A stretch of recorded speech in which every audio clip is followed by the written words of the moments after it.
Good morning, good afternoon, and good evening, everybody. Thank you for tuning into another Supatease video. And I was just sitting here. I had a bag of popcorn. I had my coffee. I was watching some TBC classic beta raid runs, and then I opened Sea stream, and I just hear him going, what? The whole time, and I'm like, what is he talking about? And he's looking at the 9.1 PTR notes. So 9.1 is the next patch coming up in Shadowlands. And there's quite a lot of things changing when it comes to classes and probably the game as a whole. I've seen a little bit of information that I'm not going to be able to go into too much detail regarding Covenant specific legendaries that look interesting that aren't all available. But I'll be doing that in a future video. So if you're not already, subscribe to the channel to stay up to date with all of the changes that are incoming, and I'll be giving you as much information as I can, a little bit of a personal opinion, having played the game for a long time, on what I think is going to happen as a result of these changes, and kind of wager whether or not they're going to be good or bad overall for your spec, or maybe something new that you want to check out. But 9.1 is quite a doozy. So right off the bat, the first couple of changes are addressing specifically PvE. So we see a lot of changes to balance druid talents. Likely that Solstice is just so good for AoE, they are nerfing it significantly. They're trying to buff Full Moon by making you get it more frequently. I don't think anyone was really playing Full Moon in too many instances, so it'll be interesting to see if Full Moon comes back as a result of this. Still in PvP, Full Moon doesn't really hit particularly hard. And you may still likely be driven around just doing a lot of AoE damage. But Stellar Drift has now been redesigned to give Starfall even more damage and allows you to move while casting, but it'll get a cooldown. So it's going back to similar to the old Starfall.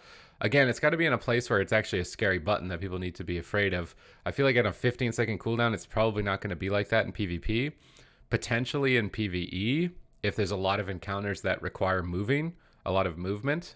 This may be something that's kind of like preempting some sort of raid encounter for 9.1, but it also is harkening back to the older versions of Starfall. And the free Starfall from the Onus Clear Vision, which is a legendary, will ignore this cooldown and allow you to cast it a second time. So potentially some new synergies for legendaries that weren't being taken so much. And then they're nerfing my personal favorite legendary. And it's probably because every boomkin in the game was playing this in most instances and all content, which is the balance of all things. Now it's just going to be 24% crit chance, but it'll decay at a slower rate. Rather than 8 every 1 second, it's 3 every 1, but its peak is lower. So the chance that you'll get 2 crits on your Star Surges as soon as you proc Eclipse is almost cut in half, but your overall crits of everything that's kind of happening will be higher. So it'll be interesting to see if this plays out to any sort of consistent pressure. I feel like it's likely that the legendary is going to fall off.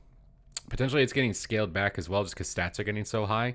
But there was a lot of rearrangement to boomkin talents to check out, at least on the final row, and legendaries. I think this is just trying to address their strengths in Nathria. Although if Nathria doesn't have, or if the next raid doesn't have Nathria similar encounters, boomkin might just fall off. It's kind of like if it has a lot of AoE bosses, then boomkin does well, and if not, then it doesn't. Fire Mage is getting nerfed significantly. They're nerfing Flame Strike, they're nerfing Flame Patch, they're nerfing Kindling to reduce your combustion, and they're nerfing the Infernal Cascade, fire bonus damage during your combustion. They're pretty much ripping fire out of the ground. I don't know if this is probably for all content in the game, right? I think at least specifically Mythic Plus and PvP.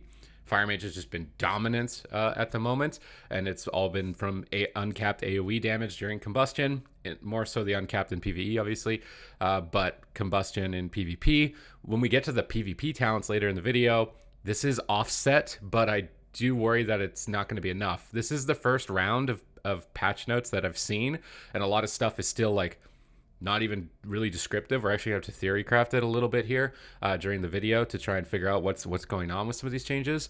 But in PvE, this is a pretty big hit. You still have uncapped AoE, so I don't know if even this nerf is going to be enough for Fire Mage to disappear from Mythic Plus as a competitive damage dealing spec, because that seems to be the main contributing factor to its powers, that it can just hit everything in Mythic Plus. But in PvP, this could completely gut the spec, more so because of the Kindling change, or at least it'll make sure you play Meteor at all times. But this Cascade nerf is a really big nerf to your combustion damage. Spirit Shell's cooldown is increased to 90 seconds with 60. This is again probably Dispriest nerf towards raid. Not particularly going to be a big deal in PvP. Symbols of Hope has been redesigned. Bolster the morale of a party or raid member within 40 yards. They each recover 60 seconds of cooldown on a major defensive ability, and they regain 12% of their missing mana over 5 seconds. That's insane.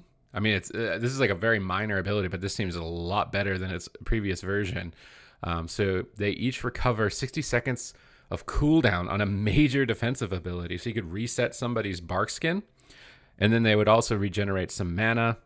And this seems like it would be mana to anyone. So if you're in PvP, some hybrids would get some mana back. Probably not the biggest deal for PvP. But in raid, having a Holy Priest seems pretty mandatory. This seems like just as powerful as like a Spirit Link, or using it to reset a Spirit Link totem potentially before a phase and a boss. So Holy Priest is looking a lot more desirable, and this has some interesting play in PvP as far as the cooldown reduction is concerned, and you'll get a little bit of your mana back. So very interesting change there, although it might seem minor. That one caught my eye. Shadow, one of your conduits is just getting more damage. The Dissonant Echoes. No, it's a nerf, sorry. Your Void Bolt's only going to be doing 20% increased damage, down from 35%. That's a pretty big nerf in PvP, where this conduit is taken for Shadow. Can't talk too much about PvE. I'm not sure if this is it makes it seem like it is, considering this is a change for the game as a whole and not a PvP specific nerf.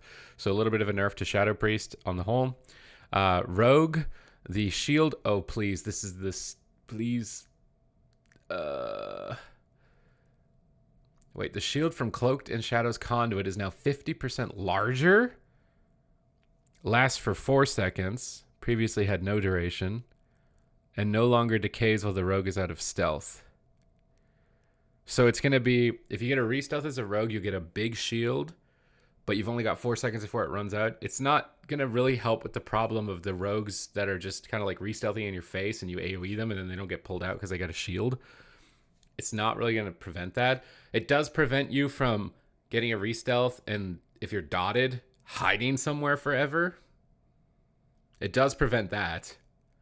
So it's a little bit of a trade-off. This conduit has been really, in my mind, problematic in PvP, or at least the most complained about. And it doesn't seem like it's a conduit that's used in PvE. So it almost seems like it exists to just make rogues function in a way that doesn't really make sense competitively. Like being able to deny a stealth target with AoE is kind of a staple of stealth. So putting a mechanic in that just removes that entirely is kind of frustrating. So it's being changed in a way that if you dot the rogue and you buy a little bit of time, you might be able to delay it. But it's still gonna be somewhat frustrating. Now Warlocks, Dark Pack's talent additional absorb shield has been increased by 216%. Again, whenever I see numbers this big, I'm automatically thinking like, what? I mean, this is a cooldown shield compared to the other talent on that row that the name is escaping me, but it's more of like a passive shield that accumulates over time. So if you're trying to counter burst damage, this Dark Pact may become a lot more viable. And judging by the changes that I've seen to Destruction throughout all of this, Destruction may be making a comeback. Hard to say in PvE, but in PvP at least. Because flat out right here, Chaos Bolt's going to be doing 10% more damage. It's going to help you out in PvE and PvP, probably more so in PvP. Affliction, you're getting nerfed on your Malefic Rapture damage. This is again targeted at PvE, I think. But your Agony is going to be going up by 20%. So some of your AoE or multi-dot target damage outside of your Soul Shard spenders, your passive damage is going to be going higher. That threshold in PvP at least has to be hit pretty high to actually be damage that matters, which is a problem.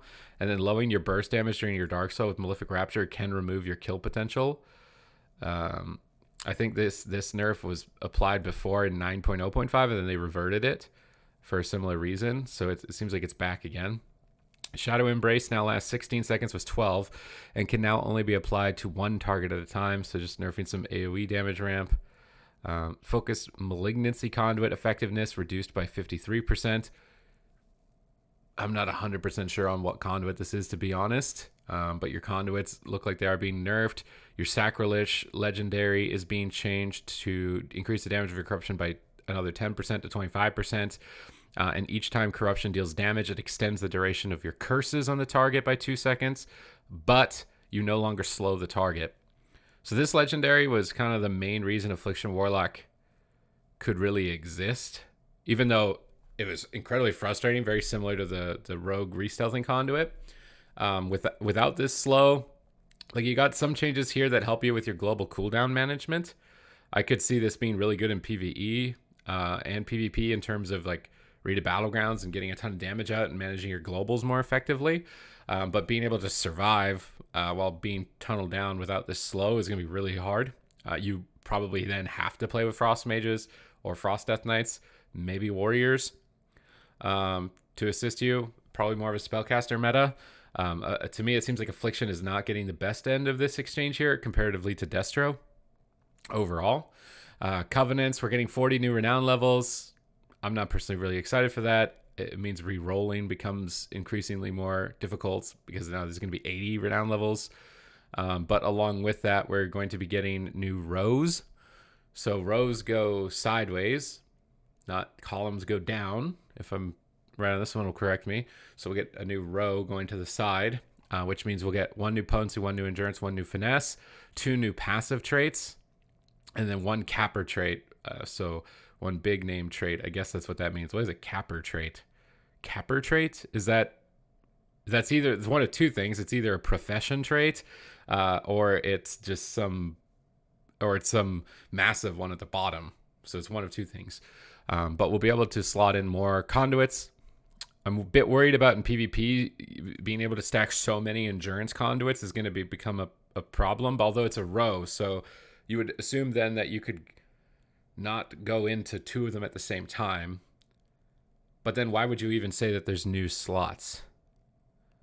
I'm going to have to wait and look at the window for this when it's available. Again, this is the first round of patch changes because it could either be one of 2 things where it's like you get access to a different route or you get double the endurance conduits, and double the endurance conduits is really problematic in PvP because the endurance conduits slow the game down a ton. If you can get an extra one on top of the ones that you're already getting, I'm a bit worried about the pace of the game. They're addressing some of these soulbind conduits that were reducing crowd control. So the Soul Steel Clamps is now only going to reduce stuns and incapacitates by 20%, down from 30. The Sparkling Drift Globe Core has an increased cooldown of 1 minute from 45 seconds. So when you dip below 30% health, you'll trigger an AoE stun. This is down from 35, which means it's more likely you might just die before it even has a chance to proc. These effects were having some... So we're not the most interesting interactions in PvP, preventing a lot of deaths automatically. My perception of these types of abilities is that we've got passive bloat. You know, we had ability bloat where it was, well, Mr. Pandaria, we got so many spells, we can barely even keybind it. But now we're getting into a point where we have passive bloat. There's 10 different things happen when you dip below 30% health. You stun everything, heal yourself to full, teleport to the other side of the arena, and then do a backflip. So these things all stacking up was creating situations where you got someone low and then, oh, they don't die. And then you get them low and they don't die. And I mean, it's a cheat death effect, right? So it's just there's way too many of them. And then when they're all stacked up, so it's nice to see them looked at. This is going to affect PvP more than PvE. Same thing goes for the Necrolord's Sulfuric Emission from Eminies. The fear duration is down 1 second. It's probably nerfed the least out of all of these, although the nerfs are very small. And then for Venthyr, the main reason Nagia was so powerful was being able to interrupt roots, snares, and interrupts. I think interrupts is now only 20%, down from 25%, which means any interrupts against Venthyr classes, although how many casters are actually playing Venthyr is a really tough question. I feel like it's like none. Maybe healers, but even healers... is it priests, basically. So if you interrupt a priest, they're going to be a little bit more frustrated with this overall in PvP. In PvE, again, you probably don't care about Nagia. You're not picking Nagia because of this interrupt reduction in PvE. You're picking it for the haste, so not a big deal in PvE. We're getting new raids. We're getting new items. Again, there's not a lot of information available on this, so I'm just sticking to the class stuff. PvP changes, and this is where the stuff starts coming in, okay? So Heartstop Aura is deleted. It's gone. Get out of here. But new PvP talent, Shroud of Winter. I think that this is probably a replacement for Heartstop Aura. Not that Heartstop Aura is completely gone, I would guess that this is likely tied to Remorseless Winter, a baseline Frost Death Knight ability that AoEs when you activate it. So I would think that maybe they're baking Heartstop Aura into that with this. We don't know, right? This is where the theory crafting comes in. So potentially maybe you get some cooldown reduction on your active ability. At least then you can like play around it. You get away during the Death Knight during their AoE. And the Death Knight has to think about reducing your cooldowns instead of just like passively reducing your cooldowns. This ability was super buggy recently, just making abilities days long, and just seemed really, it's just really frustrating to face, and it seemed like it was bugging a lot, so I'm not surprised to see it go, but it may still linger a bit in this new talent, or maybe this is something entirely different. We'll have to check it out on the PTR. You can follow me on twitch.tv/Supatease. When that's available, I'll be jumping on. Kleptomania is now only Arcane. This is a massive change in terms of the mage meta. Mages were countering each other by kleptomaniaing all the buffs off and then canceling it. And kleptomania against resto druids was a really big deal. And now this is only available to Arcane, of which almost no one was playing, comparatively to Fire, and then a little bit of Frost. More so Frost, and when we get to Frost, you'll see probably a lot more Frost in this patch. But Arcane will now get its kind of identity as the blocker. You're the annoying mage. You're the mage that jacks all the other mages' stuff. You get their combustions, you get their ice forms, and then they can't get it back because they're going to just be doing dinky one spell steals. So this is likely to try and increase Arcane's viability and give it that unique identity. It's like the spell thief. It could work. Could also just be really frustrating because Kleptomania is just frustrating innately, but it gives a unique flavor to Arcane for sure. Dampened Magic PvP talent has been removed, thank God. This was just a passive 10% damage reduction to dots. It seems like there were a lot of those types of things that just like you passively existed and completely nerfed a whole type of damage that probably made sense when that talent came out in Legion, but now no longer makes sense with how many other defensives they have through conduits. So removing it to me makes sense. And now we look at the new talents. Arcane is just flat out doing 20% more damage with Arcane Blast. So you get a little bit of damage buff. You get the only Kleptomania, and you're getting Arcanosphere. Who knows what this is? The way that it sounds like something from Ashran. You know, like that prison that you'd throw down, and this purple prison, and you couldn't run out of it. It pulled you into it. Maybe. Or you put some arcane bubble on somebody and they can't cast on anybody. Who knows, right? This could be anything. They've got a lot of new talents, which is very interesting. Fire is getting Ring of Fire. Immediately what I think of this is Karazhan, and I think of Shade of Iran, and I think of the fire ring on the ground, and you move out of it. I think you got silenced, right? You get a ton of damage, you got silenced. Maybe that's what that is? Because it'd be really boring if it was Ring of Frost on fire, right? So these are like the stuff that we're going to have to explore more. And this is where potentially they're redeeming fire for all those nerfs that we saw earlier in PvE. Controlled Burn is a redesigned PvP talent. Ignite deals 100% more damage when combustion is not active. So you're going to be a dot class again. This is what I really wanted for fire, was fire to go back to a dot class, burning and melting and spreading around its fire, right? Like that's to me what fire is supposed to be. So this talent is exploring that identity in PvP. Who knows if 100% is enough though, right? And this is where I'm saying like this might not be enough to make that work, but it's the right direction. So hopefully with some testing and feedback, they can get it to that place because it seems like where they want to go. And then World of Flames PvP talent now causes Flame Strike to reduce the cast time of Flame Strike by 50%. It was 1.5 seconds or 1.25 seconds, and now increases its damage by 30% for 3 seconds. It was 20% permanently.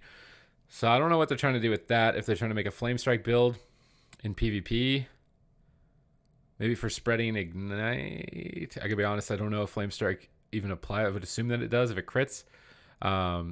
So maybe they want like an AoE. Maybe this is like a rated battleground AoE Fire Mage build, potentially. And now Frost, Ice Wall. I immediately think of Anivia from League of Legends whenever I picture that. Like, are you going to summon literally a wall of ice that line of sights and blocks people in? Like, what is that? That thing sounds really intense. Watch it be something just totally docile and not even interesting, but like I immediately think like a wall of ice blocking movement. And then Frostbolt is going to do 100% more damage in PvP. But The Deep Shatter PvP talent is only going to increase the damage of Frostbolt by 75% on frozen targets, down from 150%. So your Frostbolt without Shatter combo is going to be a little more threatening. And now the Burst of Cold talent will increase the damage of your Cone of Cold by 600%, up from 400%. Again, 400% was already a high number, and I don't know if you even used Cone of Cold at 400%. So is 600% really going to be enough? Like 600% of 0 is not a big number. But this Frostbolt change and this potentially, like, I don't know what that is. Ice Wall? Like, what is that? You gonna block people off and line of sight with it? Like, this thing could be nuts. We'll have to wait and see. So some very interesting changes to Mage identity, which I like bringing dots back to fire, consistent damage to frost. Arcane is the spells thief, consistent damage across the board on all the specs. And now we got him to Mistweaver, the neglected healer at the moment that you just feel left out all of the time. You're getting a Peace Weaver, Dematerialized Thunderous Tea. So Dematerialized was when you got stunned, you became immune to damage for a couple seconds. I think it might have been immune to everything for a couple seconds. Don't have any idea what Peace Weaver is. No idea what Thunderous Tea is going to be. I can't even begin to contemplate what those mean. What, Peace Weaver? It's not Ring of Peace. Thunderous Tea, maybe some mana regeneration. Dematerialize is the big one, right? Like, if that functions like a Mists of Pandaria version, it's going to make Mistweaver incredibly good because you were just dying in stuns.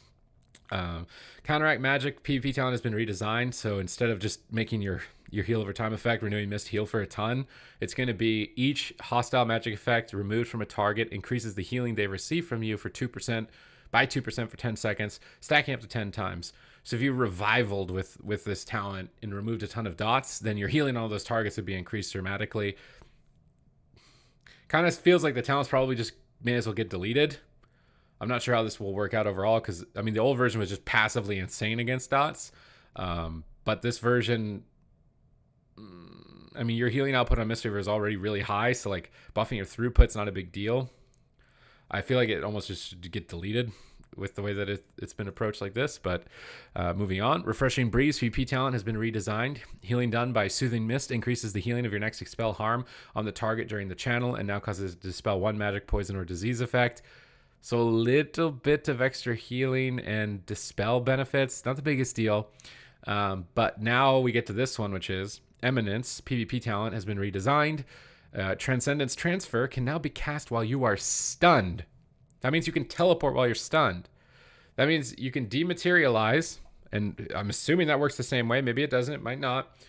You become immune to damage. And then if you really were going to die, you can teleport too.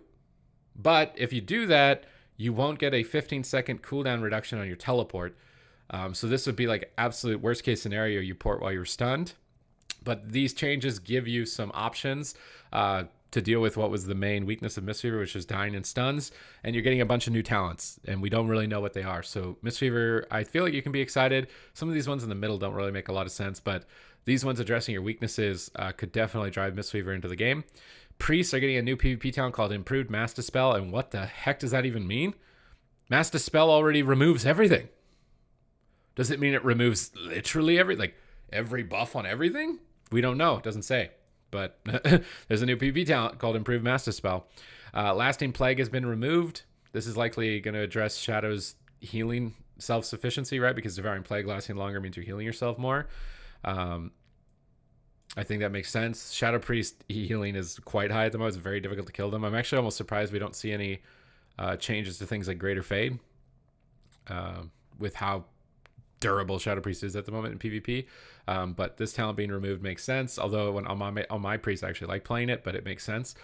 Rogue, Master of Assassins, this is 100% crit legendary from stealth, is being nerfed to a 40% duration. So it's not going to last very long, which means you might not get to the threshold where you're hitting your big crits.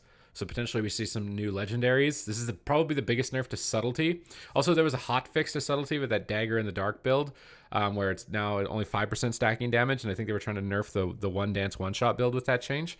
You may see that start to drop off. And now Neurotoxin, which was just a talent no one really took. It was kind of unique. It was like applied poisons and it reduced the cooldown of something by a little bit, but it's gone. And now it's replaced with Hemotoxin.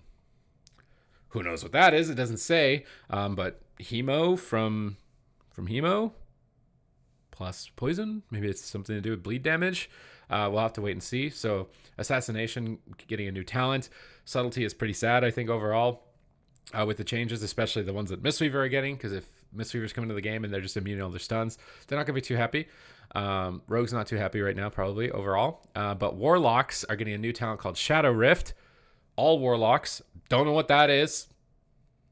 Are you going to open a portal and it just shoots out shadow like that legendary effect for Destro in Legion, where you opened up rifts and started shooting lasers out? Could be. That's what it kind of sounds like. Soul Shatter is removed for Affliction. Probably not very surprising. It was kind of counterintuitive to Affliction anyways. Just remove all your dots and then does a bunch of damage to a target. So that's gone. And now Demonology is getting Fell Obelisk. What on earth is a Fell Obelisk? Like an obelisk, like this, like rock in the ground, and then what's the rock in the ground going to do? Is it going to power up everything? Is it going to summon in new things? I mean, the Demo's already got enough things summoning in things that spam my screen and make things more things. I don't know what that's going to do, but it sounds intimidating. And Fell Lord is finally being looked at. This is an honor talent that summons in a Fell Lord on the ground with an axe that spins and stuns everything and tries to feel important. But it wasn't really. Now it might be. It's going to deal 200% of your casters of your spell power per swing instead of 5% of the target's health. But the cooldown is going up. So this makes me think like this is going to be a big boy. And that could be sick for Demo. They're removing Singed Magic. I think that makes sense to just remove it as like being able to dispel a trap off your healer or polymorph off your healer can be a little bit oppressive to crowd control based teams. There have been changes to try and address that by like bringing back utility like Hunter's Mark, but I think I'm more on the side of just removing it. So Demo could be getting some interesting synergies. And then we get to Destro, which is kind of like the top dog of all these changes that I'm going to be looking at in this video. New PvP talent, Bonds of Fel. I don't know what that is. Bonds of Fel. Am I going to heal people? Am I connected to my allies? Am I bonding the other people together and then blasting them down? I don't know what that means, but it's a new talent, so potentially some new gameplay. And your Chaos Bolt is going to do 40% increased damage, so what's the math on that? 25% plus the 10% on the PvE, 35% more damage baseline. But focused PvP talent has been removed, so you don't need to take the talent, but you probably maybe take this, and who knows what that is? We don't know. Right? So Destro's getting a lot of just flat Chaos Bolt damage, which could be fun with a new PvP talent. And then we're seeing new legendaries like I talked about, and I'll come out with a video when they've released all of those legendaries and they're available to see. But I thought that going over these class changes was really important because right now we've been kind of looking at the game and being like, is it really going to change? Is 9.1 going to be a fresh game? And I think it's going to be. Looking at this, I honestly wasn't expecting as much as what has come out. Some of it is potentially problematic. I think Mistweaver, I mean, you were kind of like just like neglected entirely. I get it. And like maybe this is your opportunity to come out and shine as like the best healer is the most insane thing. But the whole immunity stuff might get out of hand. We'll have to wait and see and see how it plays out on the PTR and look into it more. But other than that, if you liked the video, please leave it with a thumbs up. Comment down below with your thoughts and what you'd like to see for 9.1. I know myself, I'd really like to see changes to the Honor and Conquest system to increase or accelerate how much you're getting, as if 9.1 is going to be as long as 9.0 was. I would really like that looked at. That would be my own personal one. Aside from these class changes, which I'm kind of all for. I like the identity changes to mages and some of these cool new abilities. I would have liked Boomkin maybe to... I mean, they're kind of bringing Starfall back, and I mean, I'm Boomkin biased, but overall, we'll have to wait and see. This is the first round of changes. Other than that, thank you very much for watching the video, and I will see you in the next one.